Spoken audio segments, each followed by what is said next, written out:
É uma satisfação enorme nesta manhã receber o excelentíssimo senhor ministro do Supremo Tribunal Federal, professor Dr. Luiz Edson Fachin, que nos dará a honra de ouvi-lo sobre um tema tão importante, de relevo, o novo direito civil e o constitucionalismo contemporâneo. E desde já somos-lhe muito gratos por esta possibilidade que o senhor nos deu de estar aqui hoje conosco.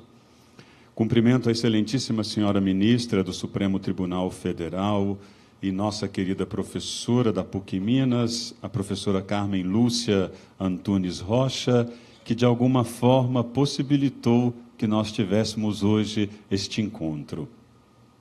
A diretora da Faculdade Mineira de Direito, professora doutora Wilba Lúcia Maia Bernardes, o chefe de gabinete da reitoria da PUC Minas, professor doutor Guilherme Coelho Collen, a secretária-geral e consultora jurídica da PUC Minas, professora doutora Anne Shirley de Oliveira Rezende Martins, chefe do departamento e coordenadora do colegiado do curso de Direito do Campus Coração Eucarístico, professora doutora Cíntia Garabini Lages, os membros da administração superior da PUC Minas, os diversos coordenadores, professores, as autoridades aqui presentes, já mencionadas, e saúdo ainda o doutor Ricardo Moalen, presidente do Tribunal Regional do Trabalho, que não tinha sido ainda devidamente citado.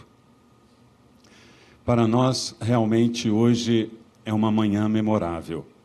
Conversando da reitoria até este auditório com o ministro Edson Fachin, já pude, nesta breve convivência, traçar rapidamente alguns elementos da sua cultura, da sua envergadura e também da sua formação católica. A sua cultura, a sua envergadura intelectual, científica e de respeito reconhecido no país, associadas à sua formação católica, muito nos enobrecem, porque nos dão mais uma vez a esperança de que uma sólida formação católica nos ajuda também a sermos pessoas da cultura e de uma envergadura ética e jurídica voltadas, elas, para o bem da população e da sociedade. Esta manhã, sobretudo, ministro, se reveste de significado porque nós temos diante dos nossos olhos uma plateia enorme de estudantes que frequentam essa universidade. E eu lhes digo, queridos alunos da PUC Minas, que vocês são muito privilegiados. Primeiro, por estarem aqui, por terem condições de estar aqui, por terem se inscrito neste curso maravilhoso da nossa Faculdade Mineira de Direito, por terem a possibilidade, o privilégio de ouvir o ministro sobre um tema tão importante para a formação de todos nós, e por serem alunos da PUC Minas. Porque uma universidade como a nossa também recebe pessoas dessa estirpe e dessa envergadura no seu meio, no seu seio. E isso, acredito, nos forma, porque isso nos ajuda a ver aquilo que uma universitas deve sempre buscar ver no seu horizonte, para além da universidade dos assuntos, dos temas, dos debates, a universidade do horizonte. E nós que vivemos num belo horizonte, vivendo numa pontifícia universidade católica como a nossa, a maior pontifícia do mundo, temos então um horizonte muito grande a ser construído. E tenho certeza que esta manhã, e com a aula magna do ministro Fachin, este horizonte será muito mais consolidado por todos nós. Muito obrigado a cada um e a cada uma pela presença nesta manhã.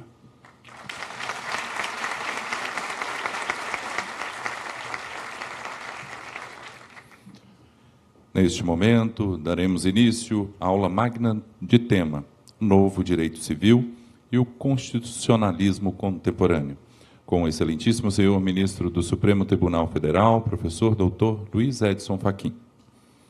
Professor doutor Luiz Edson Fachin, ministro do Supremo Tribunal Federal, graduou-se na Universidade Federal do Paraná, onde foi professor titular de Direito Civil da Faculdade de Direito.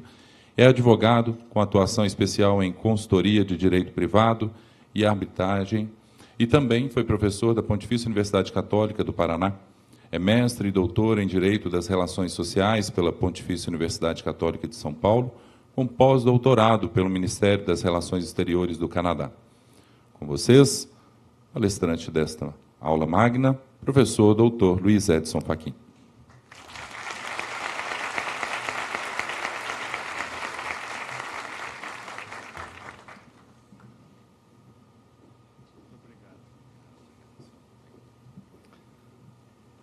Jovens de todas as idades, bom dia.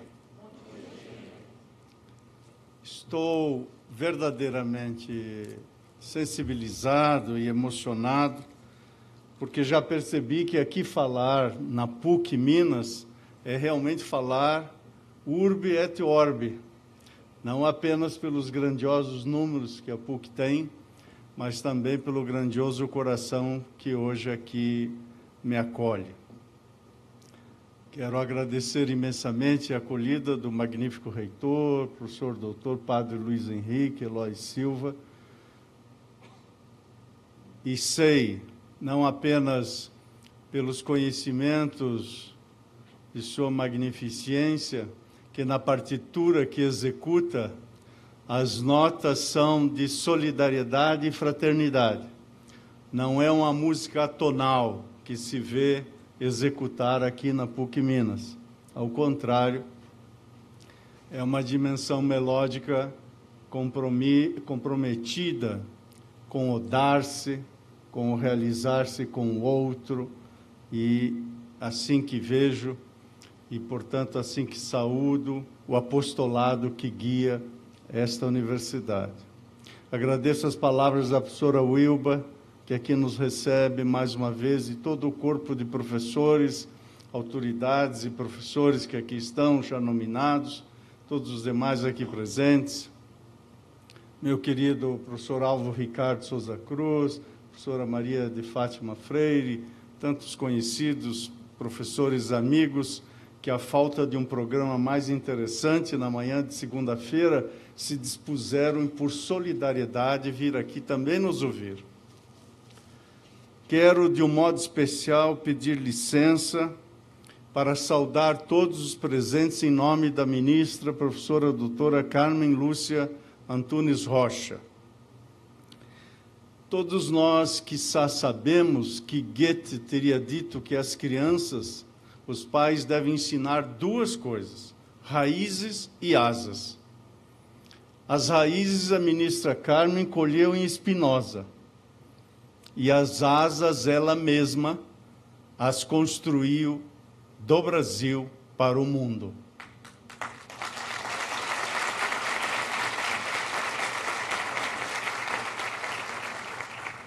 Eu, pessoalmente, e o Brasil como um todo, nós todos somos testemunhas oculares e auriculares da relevância de Sua Excelência, a ministra Carmen Lúcia, para a resiliência democrática, para a firmeza serena na defesa das instituições, para uma coexistência livre, plural e de mútuo respeito, e para contribuir de modo indelével, a fim de que o futuro seja habitado pela paz, pelo Estado de Direito democrático e por tolerância e modos plurais de diálogo. Portanto, ministra Carmen Lúcia, é um prazer imenso estar aqui ao lado de Vossa Excelência e, mais ainda, desfrutar de um contínuo aprendizado ao lado de Vossa Excelência na bancada do Supremo Tribunal Federal. Meu abraço e minhas sinceras homenagens.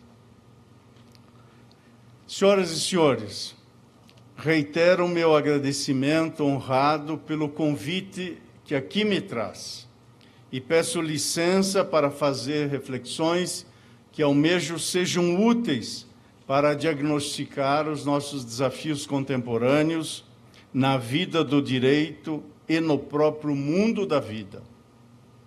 Tomo por premissa 3 imprescindibilidades. A primeira, a de que nas universidades e nas academias haja sempre um diálogo frutífero entre conhecimento e experiência. A segunda, para que nas sociedades se busque sempre o império da liberdade, da justiça e da fraternidade, e para que no Estado prevaleça o sentido amplo de república e o sentido pleno de democracia. Colocadas essas três condições de possibilidade, o que significa, portanto, que enfrentar as mazelas dentro dessa ambiência, aonde essas três condições de possibilidade nos permitem estar e refletir sobre os modos de ser e de estar nessa ambiência, me dirijo nesta manhã a corações e mentes que com certeza se prestam a colocar-se a caminho de uma missão. É desse sentido de missão que se faz a essência do viver a vida em plenitude e em todos os domínios do conhecimento. Essa nervura se veste pela substância de significantes e significados que viajam pelas palavras da humanidade na ciência e na arte. Recentemente, o conhecido dicionário norte-americano Merriam-Webster elegeu a palavra do ano de 2022 como sendo gaslighting, que para nós significaria o ato, a prática de enganar alguém. Curiosamente, elegeu-se como palavra do ano, a palavra do ano de 2022, que já foi, em outro momento, a expressão pós-verdade, elegeu-se para 2022 o sentido da mentira, do engodo, da manipulação, do abuso e da violência, de corromper a percepção que alguém tem sobre si e sobre o mundo. Ouso dizer, a partir desta escolha que para o ano passado foi feita, que neste ano de 2023, se consultado fosse, proporia que a palavra deste ano fosse confiança. Segundo o próprio dicionário Merriam-Webster, confiança tem relação com o que é certo e com o que é verdadeiro. Significa, para confiar, entender, acreditar e aceitar. Mesmo nos dissensos, nas controvérsias, nas disputas de sentidos e de teses, o resultado pode não nos agradar, mas é fundamental um processo e um procedimento que gerem confiança. E como é que esta confiança se produz? Por meio do entender que a aplicação da racionalidade sistemática permeada por informações, do acreditar e do aceitar. No direito, como na ética existencial, há uma diferença nítida entre o certo e o errado, entre a verdade e a mentira. E por isso, tenho para mim que a confiança como qualidade e como desafio deveria ser a palavra de 2023, porque a partir dela que nós, jovens de todas as idades, vamos criar, doravante, ou uma ponte para um futuro habitável, ou abrir ainda mais as valas de um abismo.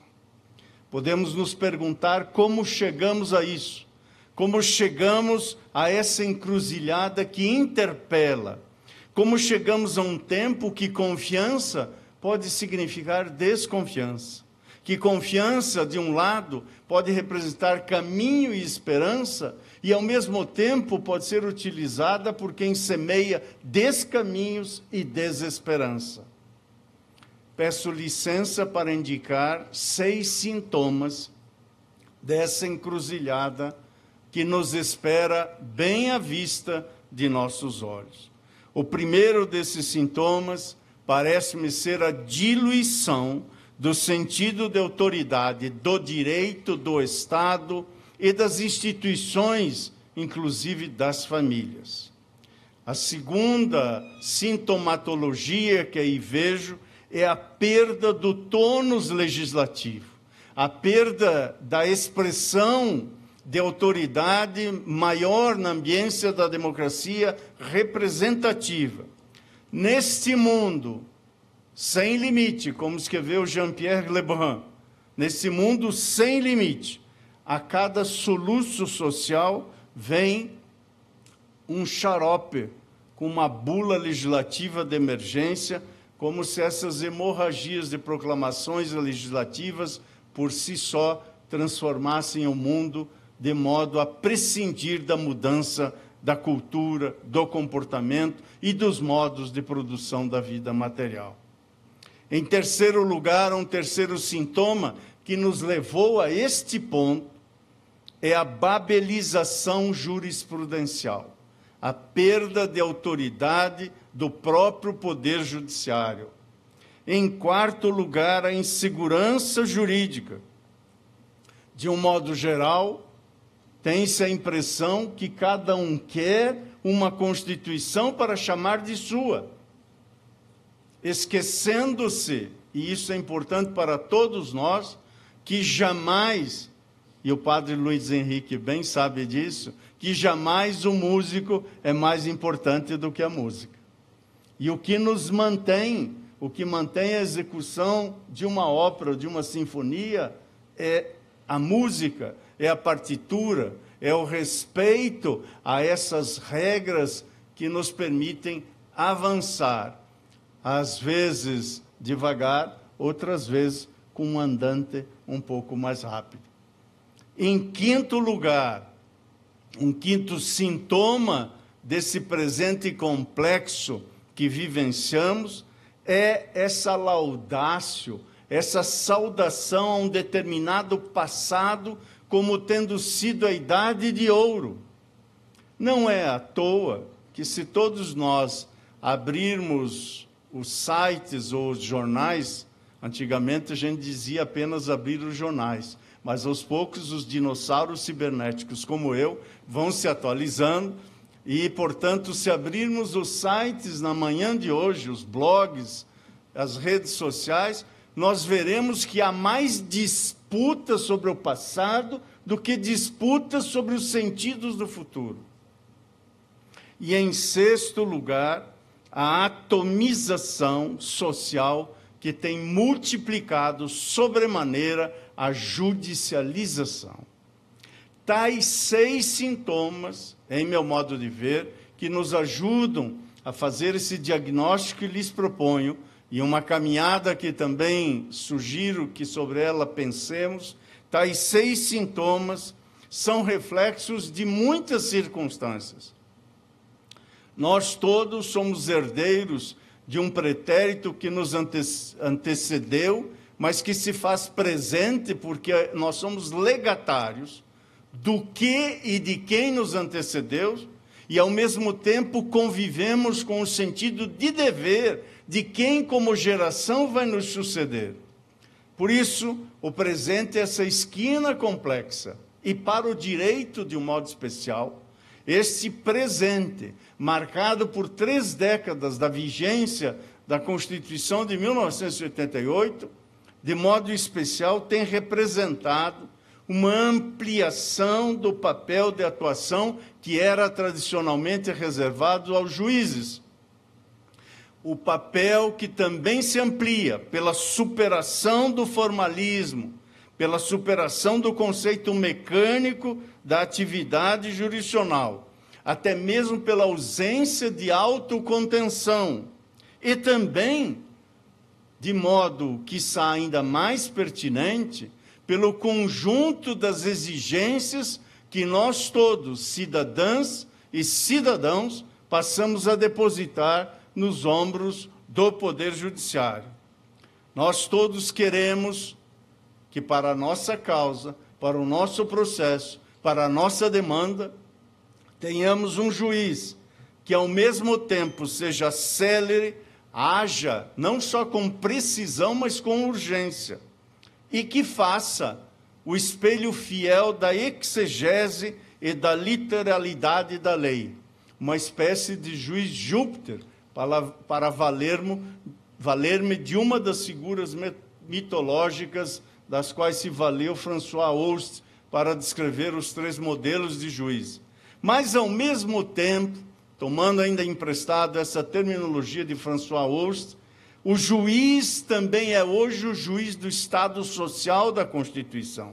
É o juiz da normatividade vinculante da Constituição, a quem também se cobra o dever de ser uma espécie de juiz Hércules, precisamente porque seu trabalho, que vai do lápis à turbina, alcança algo como que os 12 trabalhos de Hércules, porque por ele passam desde questões entre vizinhos, desde questões que emergem de uma assembleia condominial e migram para o princípio da solidariedade no fornecimento de medicamentos, cruzam com questões de probidade e corrupção administrativa, atravessa temas criminais e redunda nas péssimas condições desumanas do encarceramento e da custódia pública no Brasil. E tudo isso nós almejamos seja feito por um juiz, com rapidez, precisão, e que tudo ao mesmo tempo, quase que sendo um personagem do multiverso do recente filme vencedor de uma premiação internacional, tal como aquela senhora que precisava cuidar de si, da filha, da família, da lavanderia, do mundo e ainda ser feliz. Demanda-se, portanto, quase que tudo ao mesmo tempo e devemos também, para a nossa causa, para o nosso processo, devemos também alcançar uma hermenêutica refinada, com o conhecimento pleno da dogmática jurídica. Eis que aqui há de se presentificar o juiz Hermes para dar sentido a essa dimensão interpretativa. Convenhamos que esse caminho traduz algo interessante e, ao mesmo tempo, instigante, porque expõe possibilidades, mas também expõe limites.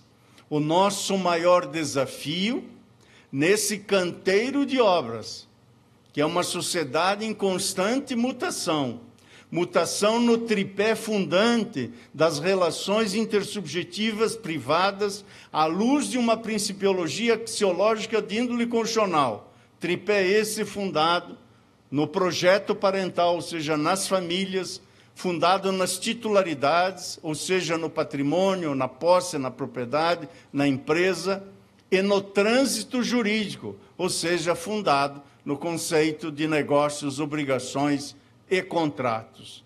Tudo isso nos leva a buscar, para nada obstante aqueles 6 sintomas, produzirmos confiança, buscar estabilidade, coerência e integridade, ou seja, a segurança jurídica para o caso concreto, que não é uma segurança jurídica formal, não é uma moldura que vai à loja em busca de uma fotografia. É a fotografia como fato social que emerge com a sua força construtiva, que participa do processo de construção do tecido normativo que há emoldura. E a tarefa é complexa e, portanto, a questão é como produzir confiança no espaço público, do poder legislativo, da administração pública, do poder judiciário, como produzir confiança nas relações subjetivas interprivadas, nas relações sociais. Para que isto se dê, quiçá precisamos dirigir nosso olhar para essas 3 décadas de Constituição, a começar de uma premissa, qual seja, tomando por emprestado uma ideia exposta dentre tantos outros pelo professor Menelik de Carvalho Neto, da UNB, a ideia segundo a qual não fomos nós, sociedade brasileira que reuniu-se em 1988 e editou uma Constituição. A rigor, a Constituição é que constituiu uma sociedade para ser livre, justa e solidária. Essa sociedade livre, justa, solidária, que é uma declaração normativa vinculante, é um compromisso constitucional que tem força de norma, essa proclamação se projeta para aquele tripé ao qual me referi. A família também há de ser livre, justa e solidária. A dimensão da ordem econômica também há de ser livre, justa e solidária. A dimensão da circulação de riquezas também há de ser livre, justa e solidária. Portanto, é esta dimensão que coloca a centralidade da Constituição no núcleo das relações públicas e privadas. Logo, essas 3 décadas não são 3 décadas onde foram disputados apenas sentidos de significantes que estão na Constituição, de locos inseridos na Constituição, palavras, expressões, parágrafos, artigos. Sim, nisso também há uma disputabilidade de sentidos. Mas, e recentemente com maior intensidade, instalou-se uma disputabilidade sobre o próprio sentido da Constituição. Porque esta Constituição representa uma proclamação dirigida ao passado e ao futuro. Dirigida ao passado, no sentido de ser uma resposta ao arbítrio, à ditadura, à intolerância, portanto, assumindo que no projeto da Constituição só tem espaço como condição de possibilidade uma sociedade de sujeitos autônomos, de pessoas livres e autônomas. E isto corresponde a dizer que a Constituição tem um valor fundante, fundacional na nossa sociedade, como resposta a este passado recente e, ao mesmo tempo, dirigindo-se como um projeto que nos interpela e nos atribui um compromisso, que é um dever. Como dizia Martin Luther King, cujo nome dava precisamente a denominação de colégio no qual estudei no 2º grau, no interior do estado do Paraná. Dizia ele, já a seu tempo, e aquele tempo, de algum modo, continua sendo o tempo de hoje, a questão mais importante, dizia ele, é o que estamos a fazer pelos outros. É esta, portanto, a dimensão que nos leva a recuperar, na primeira década da Constituição, um desenho de acolhimento e de compromissos. Nas relações intersubjetivas, o Estatuto Constitucional da Família acolheu a dimensão aberta e plural de família e acolheu a travessia que se faz da família como comunidade de sangue à comunidade de afeto. Na dimensão da propriedade, do patrimônio e da ordem econômica, acolheu a travessia que se faz do estudo e das diretivas protetivas da estrutura que a Constituição prevê e assegura, tanto que está no caput do artigo 5º, que a propriedade é um direito individual fundamental, mas compreende também uma travessia que revela que esse é um direito funcionalizado. Daí, tratarmos da migração que vai da estrutura para a função. E o mesmo se diga no plano da liberdade e dos espaços de circulação da riqueza. A riqueza, portanto, nessa sociedade e nesse Estado, não é um fim em si mesmo. É uma produção de bem-estar, não apenas para si, mas para todos. Por isso é que a Constituição suplantou as fronteiras tradicionais entre o direito público e o direito privado e criou um espaço de legalidade constitucional em relação ao qual nenhum ramo do direito permaneceu imune, nomeadamente o direito civil, que recebeu esse feixe de luz e se constitucionalizou como os direitos de um modo geral. Eis que, a partir daí, todo juiz é, a rigor, um juiz da Constituição. E para todas as pessoas, todas as cidadãs e cidadãos, a Constituição resta convertida como uma espécie, e peço licença ao padre para assim dizer, como uma espécie de Pai Nosso de cada dia. Ou seja, é precisamente esta fonte da qual bebemos as diretrizes da nossa convivência social e do nosso desenho normativo. Isso significa que, assim, talvez se compreenda porque, na primeira década, após a promulgação da Constituição, houve uma espécie de explosão de demandas no judiciário brasileiro. Com o fim da ditadura civil-militar que perdurou até 1985 e com a criação de novos remédios constitucionais, como o habeas data e o mandado de injunção, o alcance da esfera judicial se expandiu. Ganharam espaço as questões ligadas aos limites da jurisdição criminal, à liberdade de imprensa, ao direito de greve, ao direito dos mais necessitados e, em matéria de liberdade de imprensa e de expressão e do pensamento, paradigmático é o julgamento e o voto da eminente ministra Carmen Lúcia sobre as biografias não autorizadas, revelando que ninguém é dono da sua própria história quando essa história diz respeito a todos. Isso corresponde, portanto, reconhecer que não só a jurisprudência, mas nós todos fomos gradativamente sendo chamados a nos adaptar a essa nova dimensão legislativa, administrativa e judicial, que de fato não tinha precedentes. Tivemos mais leis, vivemos a época estatutária, Estatuto da Criança, Estatuto do Idoso e assim sucessivamente, a emergência do Código de Proteção do Consumidor.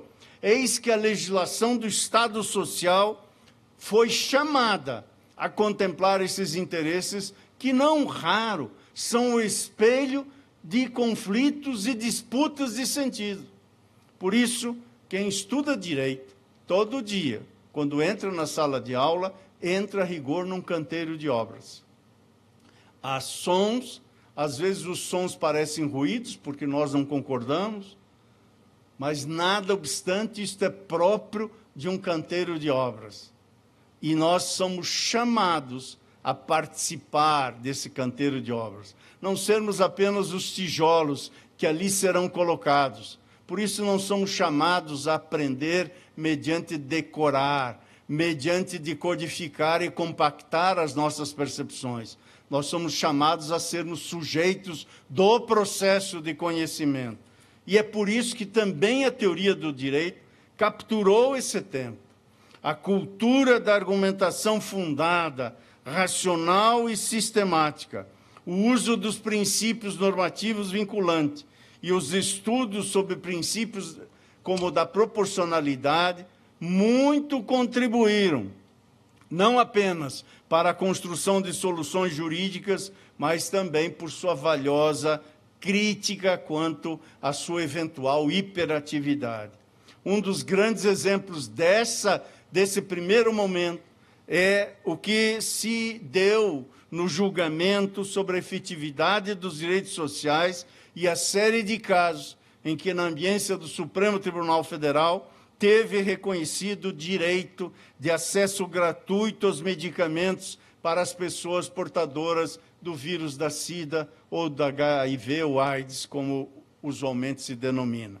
O reconhecimento da gratuidade ou da impossibilidade de se frustrar as justas expectativas que se depositou no Estado desenhado pelo Constituinte e numa sociedade livre, justa e solidária, pôs a atenção sobre demandas da saúde. Na segunda década, começamos a arrostar as dificuldades que dizem respeito aos limites da atuação do Poder Judiciário no que tange a efetivação desses direitos. Por isso se desenvolve a teoria da efetividade, porque ela é, a rigor, uma imagem especular da realidade concreta. Tínhamos uma proclamação normativa vinculante, mas sem densidade concreta. Nasce e se desenvolve a necessidade, portanto, de fazer essa densificação à luz dos casos e das situações concretas. É que, como sabemos, a constitucionalização do direito não significa apenas que o direito, como direito civil, deve ser lido à luz da Constituição. Isso seria, como lhes diria o professor de filosofia ou teoria do direito, isso seria um mero truísmo, porque constitucionalização é muito mais do que isso. É, na verdade, encontrar o fundamento e o sentido, no caso do direito civil, nessa constitucionalização. E é esta dimensão que trouxe o conceito central para o direito civil e para o direito privado constitucionalizado de autonomia. Este é o conceito que corresponde ao direito a ter direitos, o direito à igual participação, seja no processo de deliberação, seja na tomada de decisão propriamente dita. Por que é que nós ampliamos as audiências públicas? Por que é que nós ampliamos a presença dos chamados amici curiae nos julgamentos? Por que é que em julgamentos, que não raro envolvem interesses transindividuais, é fundamental que os interessados, de todos os sentidos, e com interesses não raro contrapostos, sejam ouvidos previamente à decisão? Porque decidir tornou-se um lugar não apenas de proferir sentenças, mas de escuta, e de escuta profunda, não apenas uma escuta auricular epidérmica, uma espécie de fazer de conta que se está ouvindo. Não, é preciso levar a sério, dialeticamente esgrimir e escrutinar os argumentos contrapostos, o que faz com que, a rigor, todo juiz seja, antes de tudo, juiz de si mesmo, para não ser alguém que, já movido por uma conclusão, vai voraz prescutar as provas apenas para validar a conclusão que previamente chegou. Quem assim faz não decide. Faz um procedimento que, quiçá, esse recente chat de inteligência artificial poderia fazer igual ou, eventualmente, ainda melhor. Porque não é disso que se trata.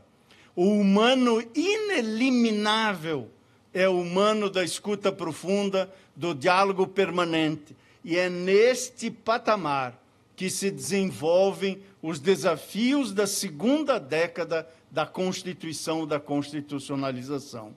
Ou seja, nós passamos a residir num pluralismo próprio de uma sociedade complexa e diversa. Uma sociedade cujo processo de urbanização se deu em menos dos últimos 50 anos. Uma sociedade recheada de interrogações e movida por perplexidades, por sonhos e desejos e também por pulsões, às vezes de vida, outras vezes até mesmo de morte. É nessa perspectiva que o conceito de autonomia torna-se essencial para a própria convivência e o respeito, aonde há, numa sociedade complexa, diferentes condições do modo de ser e do modo de estar. A diferença própria da autonomia não é apenas sobre valores e visões de mundo. Como nós sabemos, vamos partir do ponto de vista que os recursos sociais, sejam econômicos ou não, sejam eles escassos. Isso corresponde a dizer que uma decisão coletiva, fruto de deliberação plural, como são as tomadas por instituições colegiadas, é também uma decisão sobre distribuição de recursos. E o perigo de se tratar tudo como se fosse um desacordo moral razoável é, no limite, acreditar que uma sociedade mais homogênea traria menor necessidade de democracia. Se isso fosse verdade, não haveria muito trabalho para compreender as diferenças. Se isso fosse verdade, nós teríamos um sentido incompatível com a dimensão substancial de autonomia como consagrada a cada um de nós na Constituição. E é essa dimensão de autonomia que não se confunde com privacidade, não é apenas aqui a autonomia, como o direito de ter uma esfera de determinação livre da ingerência estatal. Ou seja, o direito de cada um e cada uma a realizar o seu projeto de vida, sem a ingerência estatal. Cabe ao Estado proteger a realização do projeto de vida de cada um de nós. E cada um de nós chama para si o dever de respeitar o outro que lhe é diverso, porque é exatamente nesse respeito que se funda o respeito do qual aquele que assim procede se torna por isso mesmo merecedor. Aquele que não respeita o outro que de si é diverso, respeito a si próprio não merece.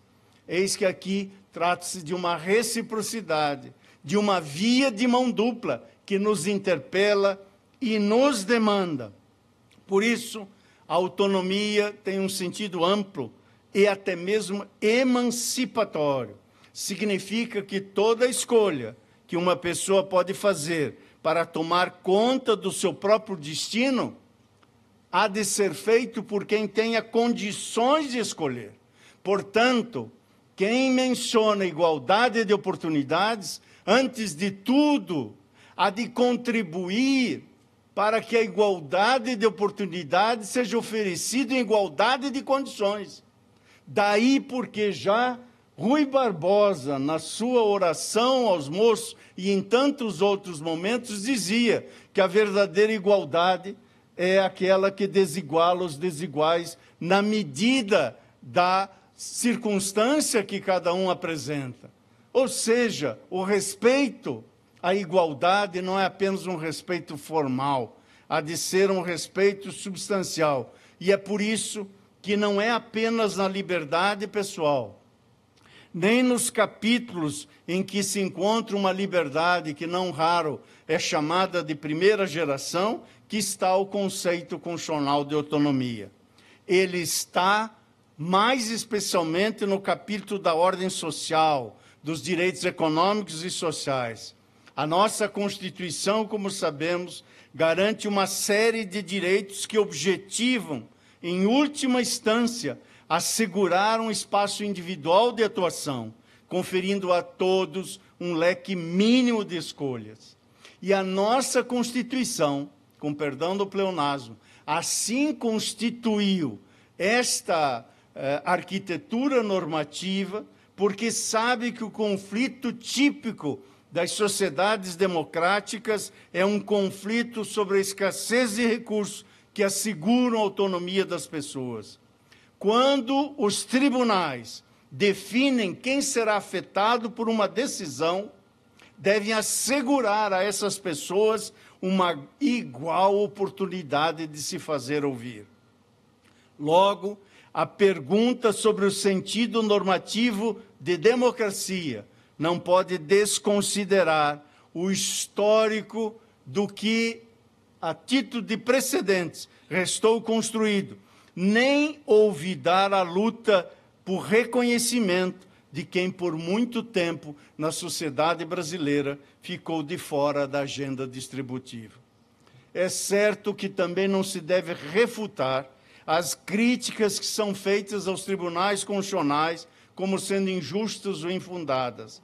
É que o reconhecimento desse histórico de lutas pela igualdade também serve para marcar uma diferença entre a concepção de soberania popular, que simplesmente transfere para o soberano o poder constituinte, e uma outra que exige a mediação do Estado e da democracia. É o que Newton Bond chama do longo caminho curto, em contrapartida ao curto caminho longo. A democracia é um canteiro de obras, e a educação para a democracia e para a autonomia dos projetos de vida é um caminho longo. Para ser longo, no seu percurso ele se torna curto, porque é com ele que construímos efetivamente o projeto constitucional. E no Brasil, nesse momento, as instituições resistem. E felizmente hoje, em 2023, continuamos tendo condições de continuar abrindo as portas para debater igualdade, democracia, autonomia, vale dizer, um conceito prospectivo de Constituição. É no texto constitucional que devemos buscar o sentido sobre esse que nos constitui, em nossa igualdade e em nossas diferenças. E, portanto, o desafio que se lança ao constitucionalismo hoje é defender a democracia, enfim, a liberdade mesma, inata que é a essência da natureza humana. A democracia no Brasil de hoje é uma democracia que se defende. E, por isso, nada obstante a democracia defensiva, nós ainda estamos nesse canteiro de obras, nessa terceira década da Constituição que estamos a vivenciar, no caminho de muitas interrogações, num percurso, numa travessia que produz necessariamente um desafio ao conhecimento e à própria expansão desse conceito que entendo estar no núcleo do direito civil contemporâneo, que é o conceito de autonomia. Por isso, em todo o estudo do direito, avultam as controvérsias sobre autoridade pública, legitimidade do poder e participação. É nesse momento que nós nos encontramos, questionando e controvertendo os conceitos de autoridade pública, de legitimidade do poder e mesmo de participação.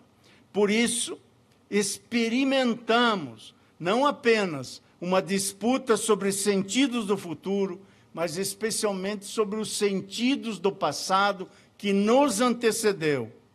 E em realce são colocadas as deliberações das instituições que compõem a sociedade e o Estado de Direito Democrático. Há uma sombra que procura semear fraturas institucionais, o que deve ser apreendido para que todos nós, com seriedade, pensemos não apenas na democracia, mas também na qualidade da democracia. E, por via de consequência, respondamos à pergunta inicial, qual seja, como produzir confiança nas relações sociais e nas relações também existentes nos espaços públicos. Confiança e procedimentos de deliberação constituem uma matéria-prima de notável usina de ideias a partir do campo da normatividade jurídica. Não apenas nos diagnósticos, as análises a partir desse ideário constituem relevante papel que ajuda a pensar o Brasil do futuro. Uma sociedade desenhada, como foi na Constituição da República em 1988, pode ser a imagem especular do nosso destino. E por isso que julgamentos e instituições no Brasil são vastos campos para perquirir os processos decisórios e perquirir interpelando esses processos decisórios. Afinal, o que temos feito até aqui para que confiança signifique ao mesmo tempo e paradoxalmente desconfiança? Como tem sido produzido o conjunto de procedimentos decisórios no Brasil contemporâneo? Nós que estamos nos bancos de um curso de direito, vamos, como protagonista, assim que colarmos graus, sermos partícipes desta ordem de ideias, ou produzindo práticas na empiria da atuação concreta, nas carreiras públicas ou na atividade privada da advocacia e de outras funções, consultoria e assim por diante, ou também participando nesta ordem de ideias como quem, a partir da sua formação jurídica, vai a uma pós-graduação, lato sensu ou estrito sensu, fazer mestrado, doutorado, para produzir literatura jurídica, que de um modo geral chamamos de doutrina, para produzir precisamente sentidos que vai defender para um determinado campo do direito.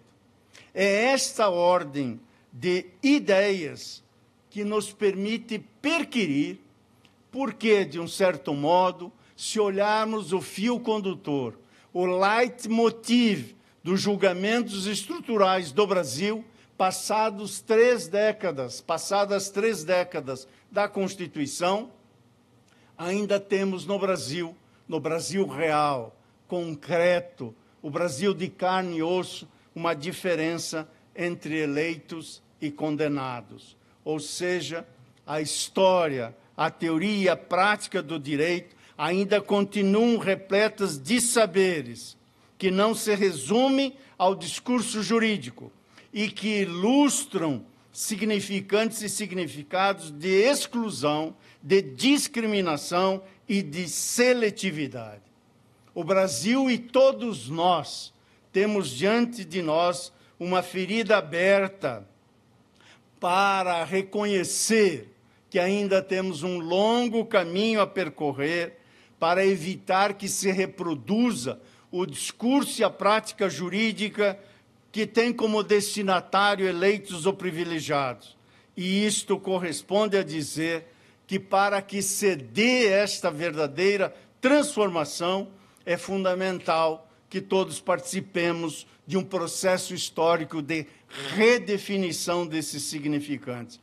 Em termos mais próximos da teoria da Constituição, é o respeito mínimo que se deve dar a cada pessoa humana, a voz que propicie com autonomia a cada uma e a cada um definir o seu próprio destino.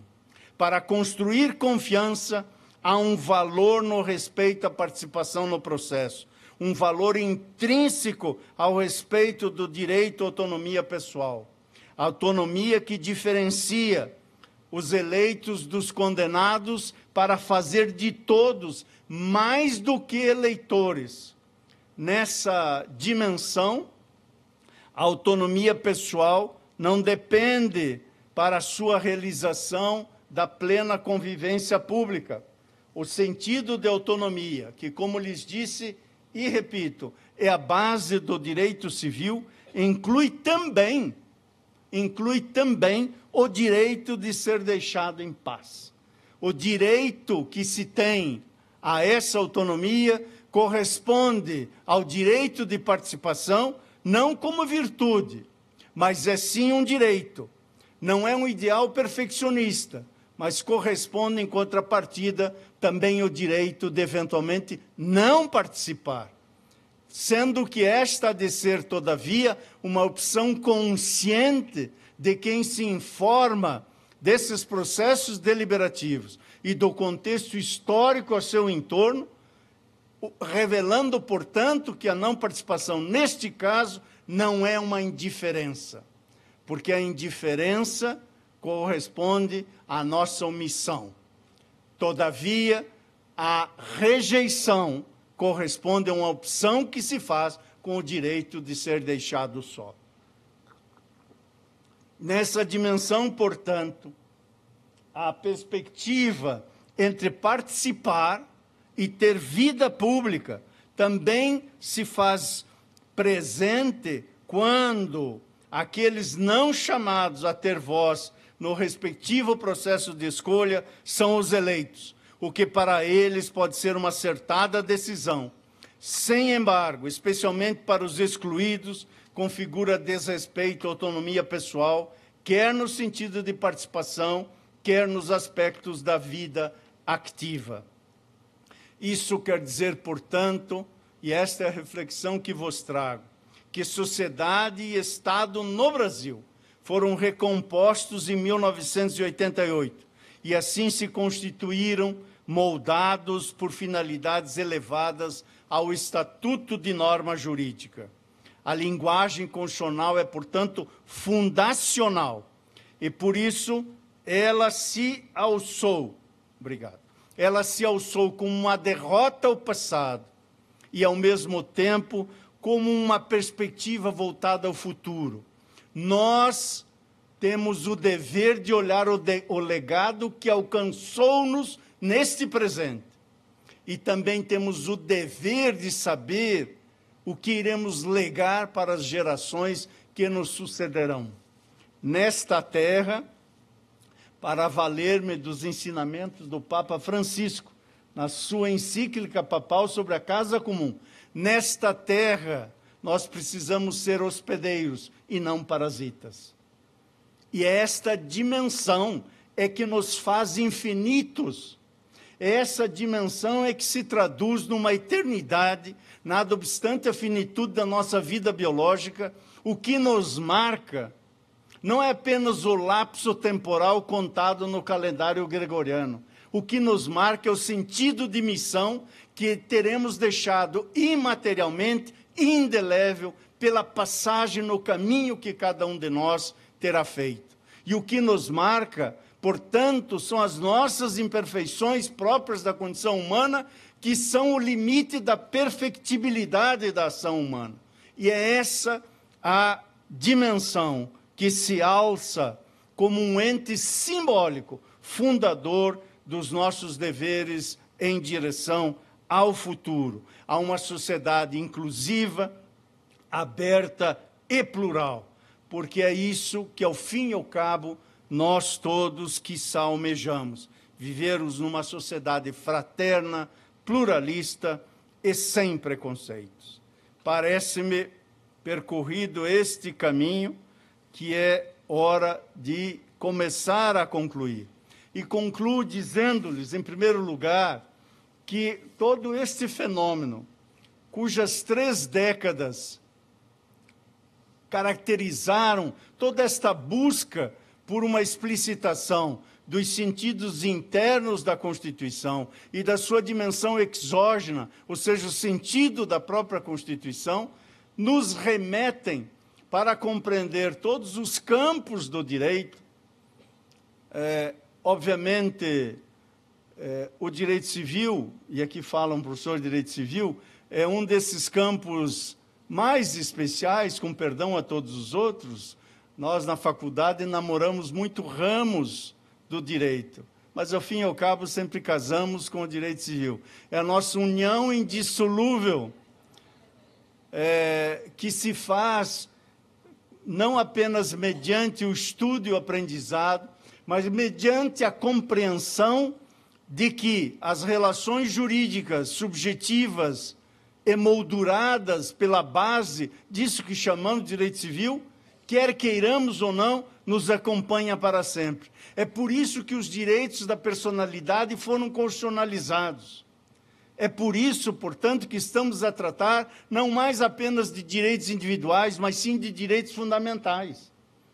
E é essa migração que nos faz sempre estudantes de direito, porque isso revelou a superação da lógica da subsunção. Para solvermos os problemas da vida cotidiana, já não basta mais os silogismos formais, lógicos, dedutivos, que podem ser úteis, obviamente, para a aplicação de regras mais simples, mas para um Estado constitucionalizado, cuja legalidade constitucional é desafiadora, para um processo que elege quem aplica o direito e os destinatários como sujeitos de um processo que produza confiança e que construa um resultado legitimado por ser, antes de tudo, antes de prolatar a sentença, um espaço de escuta, e escuta profunda, no sentido radical da palavra, no sentido de não apenas dar ouvidos, mas de ouvir com o sentido de escutar, de ponderar, de refletir e de escrutinar. É essa ordem de ideias que evidencia a tríplice constitucionalização do direito civil. Para este direito, vale dizer, para esse direito que se reporta às famílias, que se reporta às titularidades, que se reporta ao trânsito jurídico, para este direito, a Constituição tem uma tríplice dimensão. De uma parte, uma dimensão formal, é o direito constitucional positivo ou positivado. De outra parte, é a dimensão substancial, é o conjunto de princípios que carregam valores e que estão no corpo da Constituição. E, em terceiro lugar, uma constitucionalização prospectiva. Eis que constitucionalização aqui, desconstituindo o próprio vocábulo, é a ação de constituir e reconstituir permanentemente os significantes por meio de uma reformulação dos significados de cada um desses locos que integram a teoria prática do direito, dizendo em centavos de reais o que é filiação hoje não era 10 anos atrás e quiçá não seja daqui a 10 anos. Portanto, mais do que termos respostas prontas, nós precisamos, antes de tudo, desenvolver uma metodologia racional, sistemática e segura para compreender as perguntas, que a dinâmica da realidade social irá nos interpelar. Isto corresponde, portanto, a um desafio que se projeta, inclusive, para as grades curriculares do estudo do direito. Uma formação aberta, humanista, rente à realidade, já é um primeiro passo para compreender essa complexidade e, aos poucos, ir construindo, edificando uma metodologia dessa tríplice constituição das relações subjetivas interprivadas, fotografadas pela Constituição. Isso significa, nessa metodologia, reconhecer a importância do refinamento conceitual. Se nós estivéssemos numa faculdade de engenharia e eu fosse professor de cálculo estrutural, a primeira coisa que se diria aos alunos: o edifício precisa parar em pé. O edifício jurídico também precisa parar em pé. Nós não podemos dizer a um texto de lei ou a um livro algo que se diz que Oswald de Andrade dizia quando se referia aos romances de Jorge Amado, com quem afirma-se havia ali uma rusga. Dizia ele: não li e não gostei. Nós não podemos fazer isto. Nós não temos esse direito de não conhecer. Nós temos o dever de ter aprumo no que se chama de dogmática jurídica, de ter esse refinamento conceitual, de ter rigor técnico. Quando um vosso colega, 3 meses de aula no curso de Direito, entusiasmado com as perspectivas do presente e do futuro para a sua formação jurídica, vem na segunda-feira e diz ao colega: nesse final de semana apelei, o senhor já começa a se perguntar se ele redigiu um recurso dirigido à segunda instância ou se houve um problema na casa desse seu colega. Ou seja, a precisão das palavras que não são proferidas em vão, ela é fundamental. Nada obstante, a dimensão da conceitualística não podem ser os grilhões que amarram como amarravam os prisioneiros da caverna de Platão. Porque quem só olha as sombras não enxerga a realidade. Não é na metafísica conceitual que nós vamos compreender a realidade, mas levando os conceitos a serem submetidos à contraprova da realidade. Todos são iguais. Vamos ver até que ponto esta proclamação tem a contraprova da realidade. Todos são iguais, significa que todos têm igualdade de condições para serem iguais? Aqui a resposta já começa a complicar. O que corresponde, portanto, a dizer que a nossa tarefa efetivamente não é singela. E também, pedindo licença ao magnífico reitor, eu diria: nós também temos um sacerdócio. Guardadas todas as proporções, é o sacerdócio de dizer: estamos a fazer isso porque nós somos vocacionados. O vocare do latim significa chamamento. Quem estuda direito é chamado.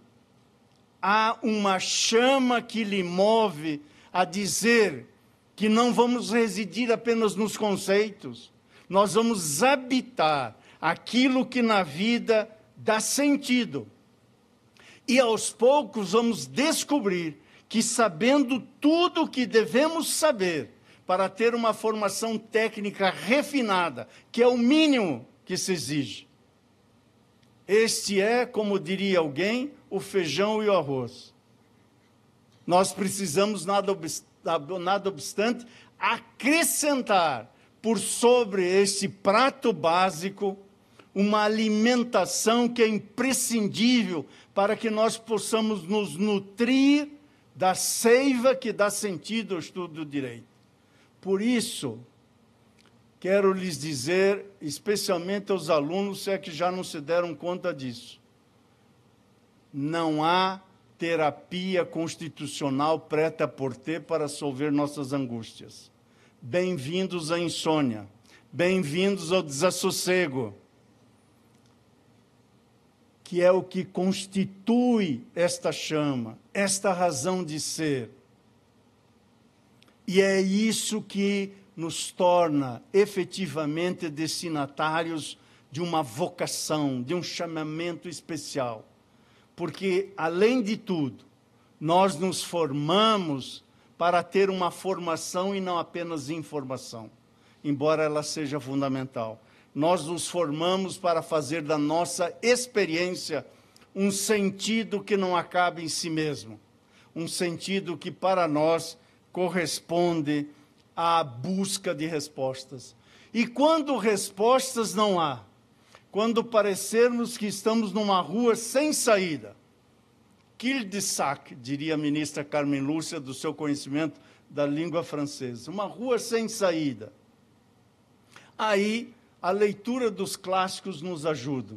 Aí vamos lembrar do professor que nos estimulou a ler Memórias Póstumas de Brás Cubas. E o velho Machado de Assis permitiu criar a teoria da equivalência das janelas. Vale dizer, quando uma se fecha, é preciso saber que uma outra pode se abrir. E é nesta dimensão que nós somos desafiados a encontrar janelas por meio das quais possamos sempre mirar o jardim no qual florescem, além dos espinhos, algumas flores, que é o que semeamos, cultivamos, para que o direito também seja um local de realização das pessoas e da dignidade humana. Saibamos, porém, que este caminho, por certo, não é dos mais tênues. Ele é rugoso, pedregoso, mas é por demais interessante. Não faz muito tempo, repeti a um colega, professor da minha universidade, do curso de engenharia, cuja filha, à época do vestibular, estava em dúvida sobre o curso superior a realizar a sua formação, e ele pediu que com ele e com a filha eu conversasse. Ao final de alguns minutos, eu repeti uma fórmula que carrego até hoje. Disse a ele e à filha: há 3 cursos na contemporaneidade que recomendo possam ser cursados. Em primeiro lugar, Direito. Em segundo lugar, Direito. E em terceiro lugar, Direito. Qualquer um dos 3 dar-lhe-á um bom espaço para a sua realização pessoal, profissional e de uma missão que vocaciona. Por isso, lhes digo, à guisa de conclusão, que os desafios são robustos, embora não sejam de todos inéditos. Essas controvérsias que compõem o presente já compuseram a paisagem nacional e ganharam relevo entre nós e densidade neste tempo pandêmico, que, como sabemos, entre outras designações, é um tempo VUCA, volátil, complexo, incerto e ambíguo. Portanto, é nesse tempo que precisamos encontrar não apenas os fundamentos do direito, mas também a defesa das instituições republicanas, da democracia, do devido processo legal, das garantias processuais e da supremacia dos direitos fundamentais. É a Constituição e sua força veiculante que nos constitui. Esse é o pacto ordenador do Estado e da sociedade. É esse que nos faz necessariamente escutarmos o outro, que aparece de modo saliente nas obras, dentre outros, especialmente do professor Álvaro Ricardo Souza Cruz, aqui presente. Porque tanto ele quanto todos nós sabemos que é verdadeiro o que Mia Couto escreveu: as cinzas voam, mas é o fogo que tem asas. Portanto, é nessa essência que chama, que parece imóvel, que é onde vamos encontrar o calor para continuarmos não apenas proclamar, mas também buscarmos realizar o ideário constitucional de uma sociedade livre, justa e solidária. Estou seguro, e esta é a mensagem final que vos deixo, que o que temos mais de precioso é o dever de produzir confiança. Muito mais do que produzir concordâncias, cumpre-nos produzir confiança. Confiança nos processos e nos procedimentos, nas leis e no Estado de Direito democrático, nas instituições e no direito rente à vida, rente à necessidade das pessoas em carne e osso. Já se disse que é o sonho que comanda a vida. Por isso, repito isto e digo aos jovens de todas as idades, que é imperativo sonhar e, ao mesmo tempo, fazer dele movimento e transformação. Estou seguro que o futuro dirá, se tivermos cumprido esse desafio. Muito obrigado pela vossa atenção.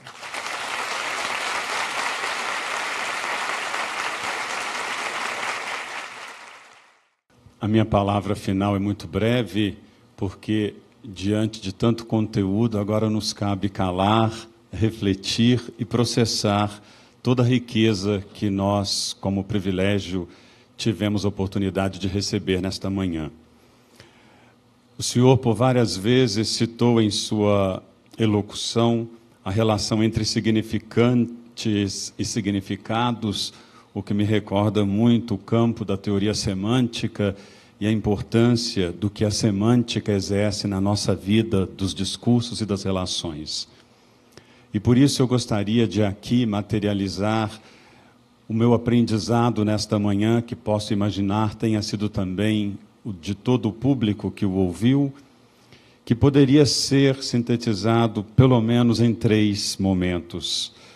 Aprendemos muito com o conteúdo magistral e fundamentado da sua aula magna. Mas aprendemos também com a sua postura ética, ministro, que se descortinava nas entrelinhas das indicações que o senhor, de uma forma bastante clara, lúcida e às vezes sutil, também demonstrava. E, enfim, fiquei impressionado com o seu pensamento tão bem estruturado, com a coerência do seu discurso, com o domínio da língua portuguesa, com a lógica da sua construção, com a erudição das suas citações, que fez com que a sua aula fosse muito mais agradável ainda. Meus parabéns, volte sempre.